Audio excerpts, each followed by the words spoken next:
Meus irmãos, vamos abrir as nossas Bíblias no Evangelho de Mateus, capítulo de número 19.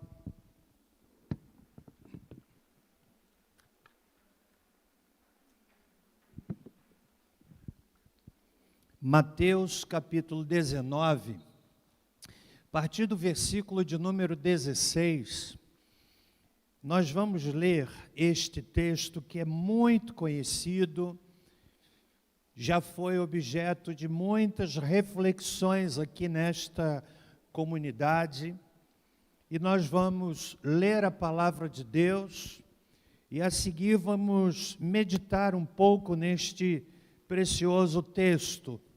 Mateus 19, versículos 16 e seguintes, que dizem assim: Ora, aproximou-se dele um homem que lhe perguntou: Mestre, que bem farei para conseguir a vida eterna? Respondeu-lhe Jesus: Por que me perguntas a respeito do que é bom? Bom só há um. Se queres, porém, entrar na vida, guarda os mandamentos. Perguntou-lhe ele: Quais? E Jesus respondeu: Não matarás, não cometerás adultério, não furtarás, não dirás falso testemunho, honra a teu pai e a tua mãe, e amarás o teu próximo como a ti mesmo. Disse-lhe o jovem: Tudo isso tenho guardado. Que me falta ainda? Disse-lhe Jesus: Se queres ser perfeito, vai, vende tudo o que tens e dá-o aos pobres, e terás um tesouro no céu. Então vem e segue-me. O jovem, ouvindo esta palavra, retirou-se triste, porque possuía muitas propriedades. Disse então Jesus aos seus discípulos: Em verdade vos digo que é mais difícil entrar um rico no reino dos céus. Em verdade vos digo que é difícil entrar um rico no reino dos céus. Outra vez vos digo que é mais fácil passar o camelo pelo fundo de uma agulha do que entrar um rico no reino de Deus. Senhor, fala-nos através da tua bendita palavra. Abre a nossa mente, dá-nos clareza, e que o Espírito Santo possa usar a palavra que Ele mesmo inspirou para falar aos nossos corações, em nome de Jesus. Amém. Esse texto não se trata de uma parábola com personagens fictícios, personagens irreais, pelo contrário, é o relato de um encontro de Jesus com o jovem, aqui descrito como alguém que possuía muitas propriedades e que foi a Jesus movido por uma questão muito séria. Ele estava preocupado com a vida eterna e se aproxima de Jesus com uma pergunta grave: Que bem farei para conseguir a vida eterna? Há algumas perguntas que fazem parte da realidade de qualquer pessoa. Elas estão presentes na mente de milhões de pessoas, tais como: quem sou eu? De onde vim? Por que estou aqui? Para onde vou? E há tantas outras perguntas que fazem parte da mente de milhões de pessoas ao longo da história da humanidade. São perguntas que provocam muitas vezes o surgimento de filosofias, de religiões, e de tantas outras coisas que vêm na tentativa de oferecerem respostas para estas indagações. E o texto nos apresenta também uma pergunta que está presente no coração de muitas pessoas, independentemente da sua condição econômica, da sua condição de nascimento, intelectual.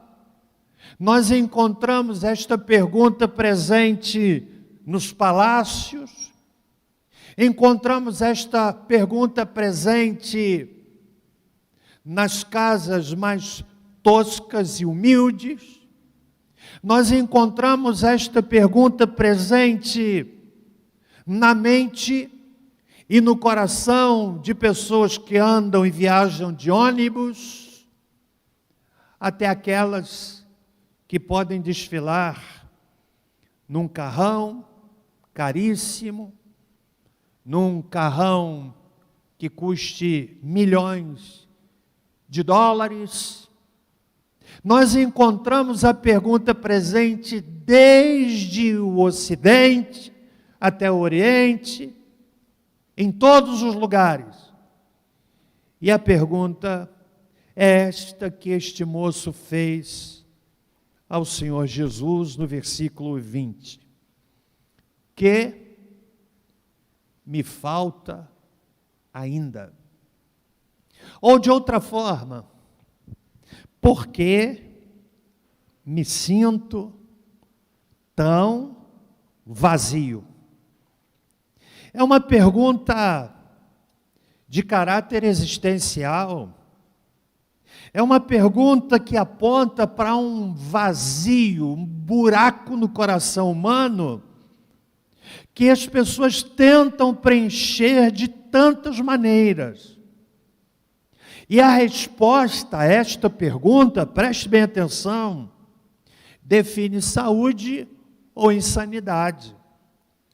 Define desespero ou paz, medo ou segurança, vida ou morte. Por que me sinto tão vazio? O que é que falta? A grande verdade é que as pessoas são movidas de alegrias transitórias, de conquistas transitórias. Por exemplo, a conquista de ver um filho entrar numa universidade, sobretudo as universidades mais concorridas. Que alegria! Chegar à lista de aprovados e ver que o filho foi aprovado. A família se emociona, a família se abraça, liga para os amigos, compartilha aquela conquista, mas a alegria daquele dia, ao longo do tempo, ela vai esmaecendo, vai se perdendo. E aquela euforia do início já não é mais a mesma, ainda que haja a satisfação, mas a alegria não é mais a mesma um ano depois. O moço ou a moça faz a faculdade e vem o dia da formatura. A formatura de um filho é algo muito especial. Aquela expectativa, esperando o seu nome ser anunciado. Agora não tanto, por conta do isolamento.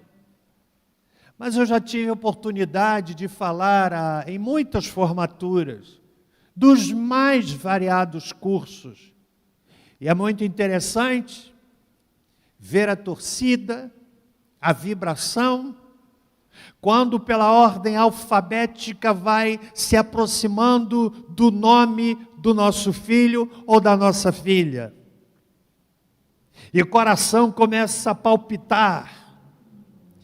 E chega o momento em que o mestre de cerimônia anuncia o formando tal. Aí entra aquela canção, e vem o menino ou a menina peito estufado, cheio de alegria.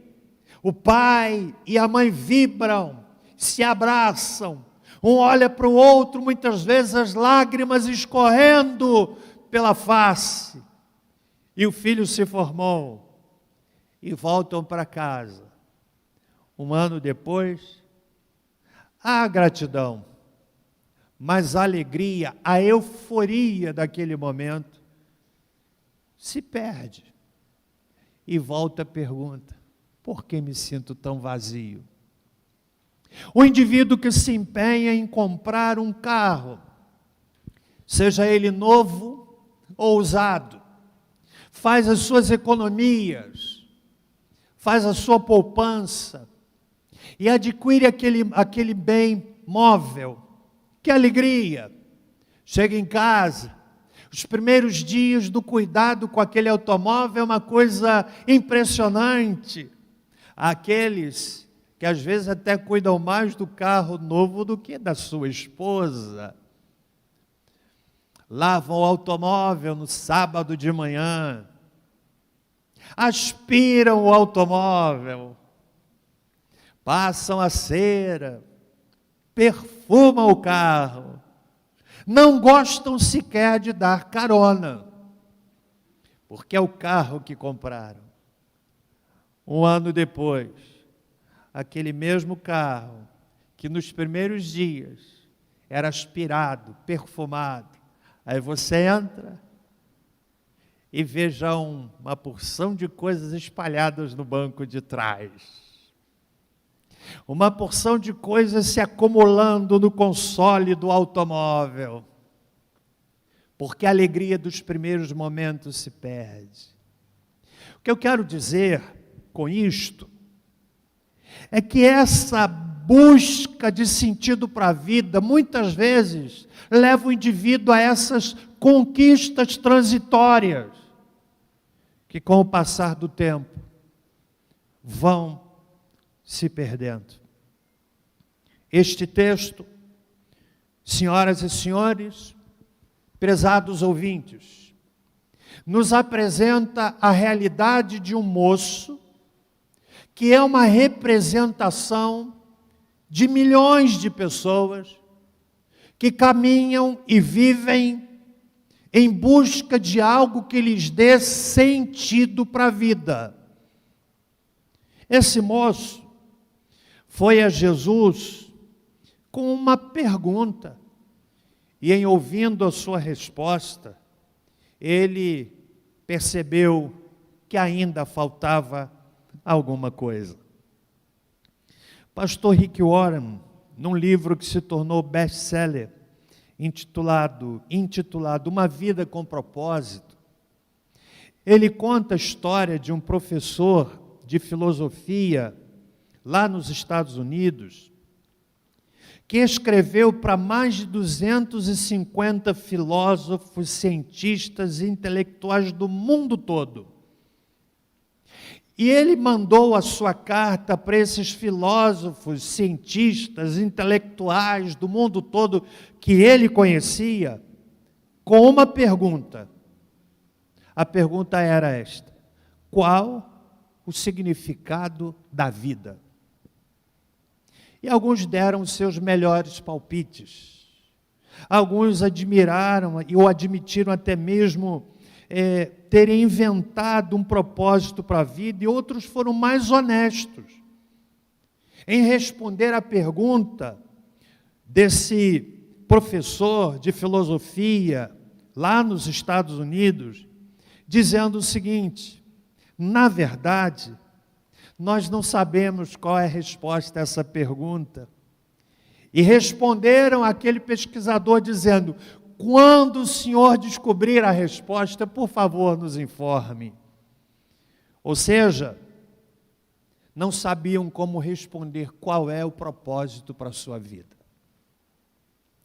Meus irmãos, meus amigos, este texto, este relato de forma absolutamente simples, nos oferece a resposta a esta indagação milenar. como ter sentido para a vida. Este jovem partiu de uma premissa errada. Ele começa o seu diálogo com Jesus, no verso 16, dizendo: Mestre, que bem farei para conseguir a vida eterna? É a premissa equivocada que muitos têm, pensando que há alguma ação, algum mérito, alguma atitude de bondade, algum bem que possamos praticar ou fazer, que nos garanta a vida eterna. Há pessoas que se dedicam apaixonadamente a obras de caridade, por exemplo, que são capazes de abrirem o coração e o bolso para uma causa, que são dedicados, que são devotados, que são altruístas, no motivo equivocado, pelo motivo equivocado, pensando que, através destas ações, poderão conseguir a vida eterna. Jesus argumenta com este jovem exatamente para desconstruir esse pensamento equivocado que ele possuía e que com certeza muitos também o possuem. No versículo 17, o Senhor Jesus Cristo indaga com ele: por que me perguntas a respeito do que é bom? Se queres, diz o verso 18, não matarás, não cometerás adultério, não furtarás, não dirás falso testemunho, honra teu pai, a tua mãe, e amarás o próximo como a ti mesmo. Ou seja, este moço era o protótipo da pessoa bondosa e religiosa. Eu não sei quantos dos que estão aqui nessa noite podem responder como esse moço respondeu, diante desta lista da síntese dos 10 mandamentos. Ele volta-se para Jesus e diz: tudo isso tenho guardado, mas ainda falta alguma coisa. Um moço bondoso, religioso, como disse, eu não sei quantos aqui neste auditório podem responder com a mesma firmeza que ele respondeu: não matarás, porque não matar na perspectiva do Antigo Testamento, é tirar a vida de alguém.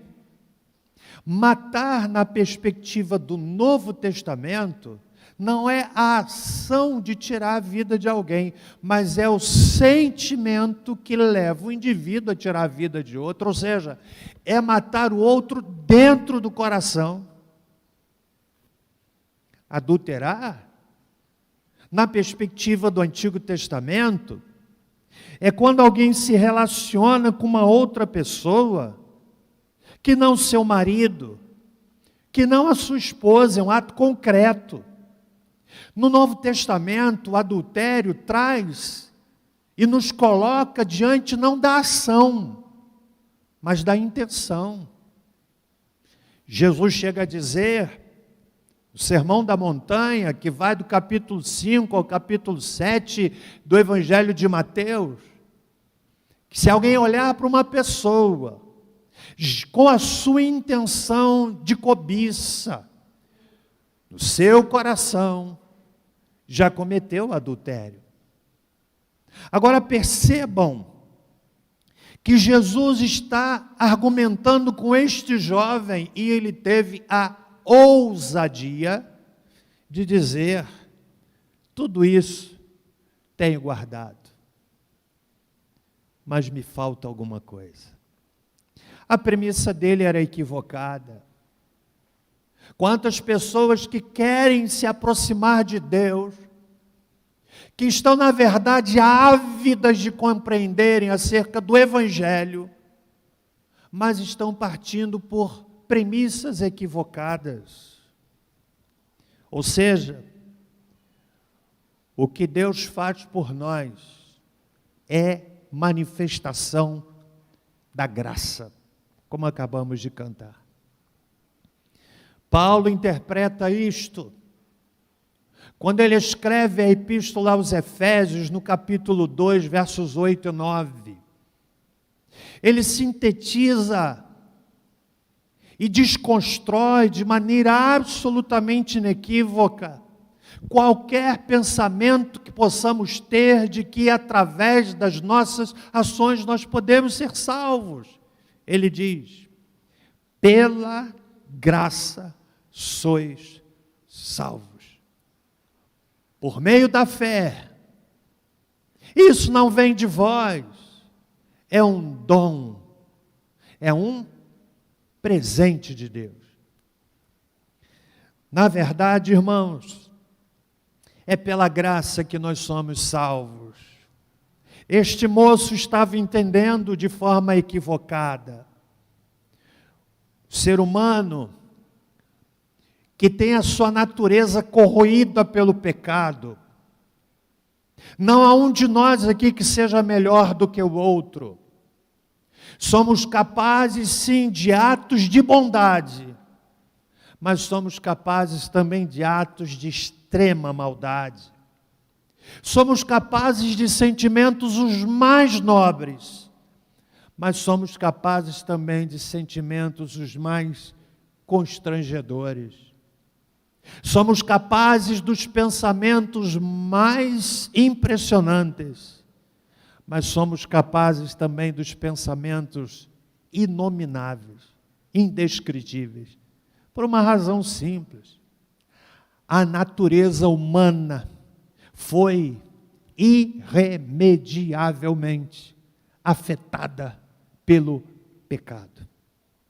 Só a graça de Deus, e quando compreendemos isto, que não há qualquer ação humana que lhe garanta a vida eterna, a não ser colocar a sua fé em Cristo, naquele que de forma definitiva enfrentou a cruz, recebendo sobre si os nossos pecados, a nossa maldade, a contradição do nosso coração, para nos dar a segurança de vida eterna. Mas esse moço foi a Jesus com a pergunta errada. Há quantas pessoas que estão também com a pergunta equivocada. Segundo lugar, esse texto nos ensina que o jovem também havia tentado de muitas maneiras, porque a sua resposta, que me falta ainda, nos oferece um advérbio, que aponta para uma frustração, ou seja, eu tentei de várias maneiras, mas ainda falta alguma coisa. Tentou com a religiosidade, como disse, tentou com conquistas materiais. O texto nos diz, no verso 22, que ele possuía muitas propriedades. O evangelista Lucas, no texto que relata também este episódio, no capítulo 18, verso 23, nos diz que ele era muito rico. Imagine um homem religioso, um homem bondoso, um homem rico, e que olha para Jesus e diz assim: mas ainda falta alguma coisa. Ah, meus irmãos, senhoras e senhores, talvez alguém que esteja me ouvindo nesta hora, através do nosso canal de YouTube, talvez aqui neste auditório, que hoje não está tão repleto, pessoas que encarnam o mesmo sentimento que houve no coração deste jovem, tentando,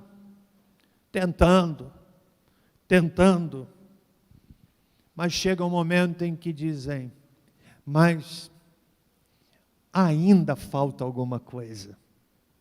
Que me falta ainda? É interessante que o evangelista Mateus coloca a pergunta nos lábios deste moço. Ou seja, é uma pergunta que ele faz a Jesus, refletindo o que havia no seu coração.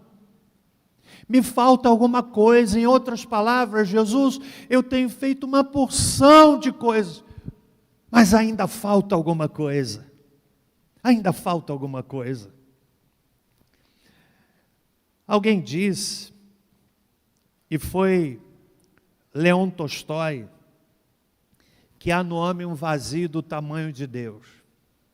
Blaise Pascal colocou de outra forma.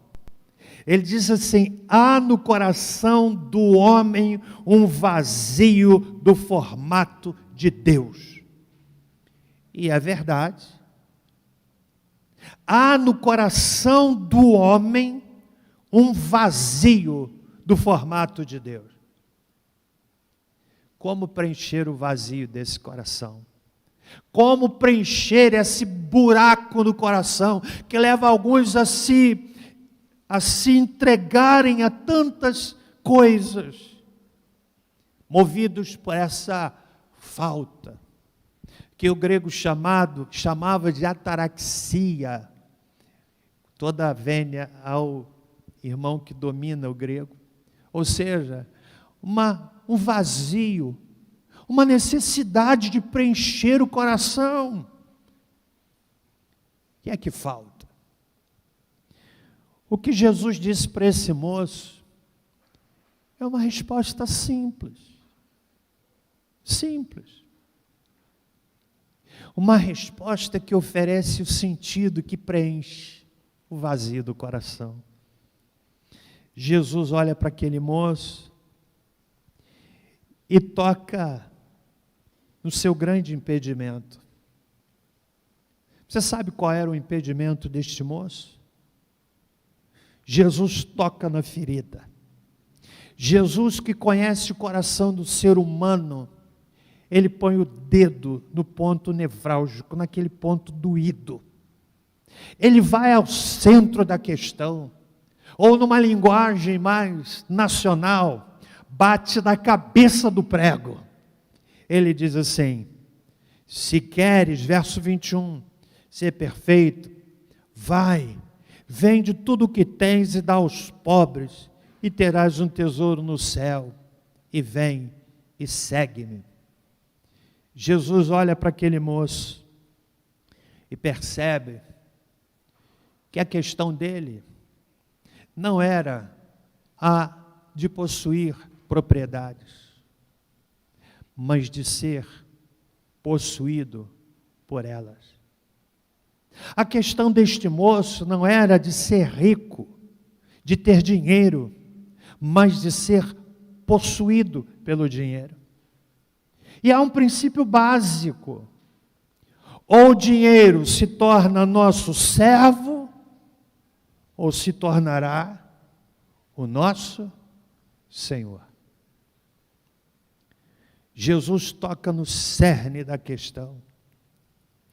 Talvez o seu ponto nevrálgico seja outro. Talvez o seu ponto de impedimento seja outro.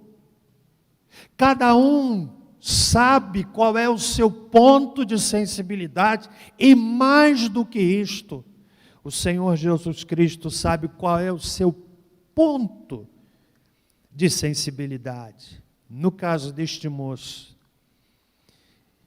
Jesus disse: vai, vende tudo, dá aos pobres. É claro que ele não queria um moço somando-se a tantos pobres que haviam naquela época. Durante a Idade Média, houve um movimento muito interessante, um movimento monástico.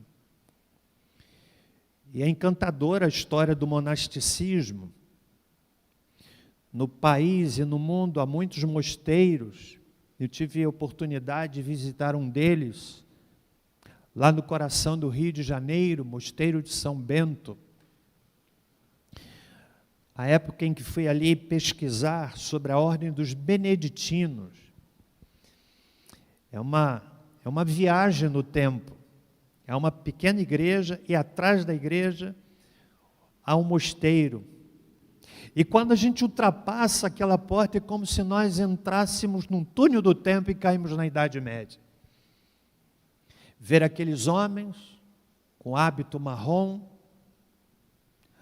aquele refeitório com uma mesa rústica, aqueles homens comendo num objeto muito rudimentar. Tive a oportunidade de ver as celas, que são os quartos onde os monges se encontram para meditação. Naquela época, a mulher não entrava ali naquela parte do mosteiro. Eu vi alguns monges já com seus cabelos brancos, uma biblioteca fascinante, milhares de livros, livros centenários. E eu fiquei pensando, meu Deus, esses homens ao longo do tempo, movidos pela compreensão de que o afastamento do mundo os faria pessoas mais santas, pessoas puras. E a história nos dá conta de que não aconteceu assim. Pessoas que tentam através da religião, como esse moço. E Jesus diz para ele, vai, vende tudo o que tem. O problema dele era ser possuído por coisas. Quantas pessoas que são possuídas por coisas, são escravas das coisas. Você conhece alguém assim? Pessoas que são servas, submissas daquilo que elas têm, até que descobrem que todas as conquistas que um homem possa na sua vida alcançar não cabem na sua urna mortuária. Não cabem. Tudo fica. Tudo fica. E mais, se não fizer um inventário antes e distribuir para os filhos e para quem assim o desejar antes, há uma boa chance de que, ainda que o corpo não tenha esfriado, a família esteja brigando, disputando o despojo. Tudo fica. O moço ouviu a palavra de Jesus, havia tentado de todas as maneiras, e Jesus ofereceu para ele a resposta para o vazio do coração. E a resposta está para além de vai, vende tudo que tens e dá aos pobres. Você sabe qual é a resposta? Está aí no versículo 21. Vem e segue-me. Ele fez uma escolha errada. Qual foi a escolha que este moço fez? Diz o verso 22, que ele ouviu esta palavra e retirou-se triste, porque era dono de muitas propriedades. Ele fez uma escolha. Ele poderia ter escolhido ali o caminho que daria sentido para a sua vida, mas ele preferiu tomar a decisão que o manteve e o levou a continuar triste, vazio, com o seu coração vazio. Jesus disse, vem e segue-me. Eu quero lhes dizer, nesta noite, já caminhando para o fim, que o desafio do Evangelho não é no sentido de nos tornarmos adeptos de uma religião. Em nome da religião as pessoas brigam, Em nome da religião as pessoas se matam. Em nome da religião as pessoas se odeiam. Em nome da religião, um pai é capaz de matar um filho. Basta olhar o que acontece em alguns países do Oriente Médio.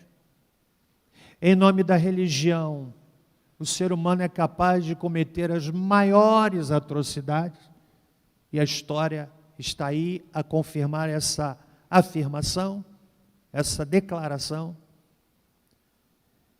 Em nome da religião, nos separamos. Jesus não veio desafiar ninguém a uma religião, mas Ele veio nos convidar a um relacionamento. Vem e segue-me. E quem faz isto encontra sentido. Venha comigo em Mateus capítulo 11. O Senhor Jesus Cristo disse assim, verso 28, Mateus 11. Vinde a mim, todos os que estáis cansados e sobrecarregados. Qual é a promessa que Ele faz? Eu vos aliviarei. Tomai sobre vós o meu jugo e aprendei de mim, porque sou manso e humilde de coração, e encontrareis descanso para as vossas almas. Você sabe o que é que Jesus está dizendo? O buraco do seu coração pode ser preenchido. Vem e segue-me. Seguir a Cristo é uma decisão pessoal. Ninguém pode decidir pelo outro. Ninguém pode forçar o outro. Mas é fato que todos aqueles que decidem seguir a Cristo e atender ao seu convite e atender ao seu chamado, todo aquele que faz isto, certamente encontra descanso para a sua alma. O moço decidiu fazer uma outra escolha e saiu triste. Tivesse ele feito a decisão de seguir a Cristo, experimentaria, com certeza, a promessa que o Senhor Jesus nos deixa no texto lido: achareis descanso para as vossas almas. Você que está me ouvindo aqui ou em casa, talvez se identificando com este moço, percebendo dentro de você um vazio enorme. Talvez você nem sabe explicar bem, mas sabe que Ele está lá, vivendo de alegrias transitórias, conquistas transitórias e passageiras. Eu quero encorajá-lo nessa noite. Eu quero convidá-lo nesta noite a tomar a decisão que vai mudar a sua vida. Vinde a mim, todos vós que estáis cansados e sobrecarregados, e eu vos aliviarei. Você sabe o que é alívio? É quando aquele peso é retirado. É quando a dor é extirpada. Você já sentiu uma dor muito forte? Aí você toma um medicamento e sente um alívio. Jesus está dizendo: que Ele preenche o vazio do coração. Mas há necessidade de que você tome uma decisão.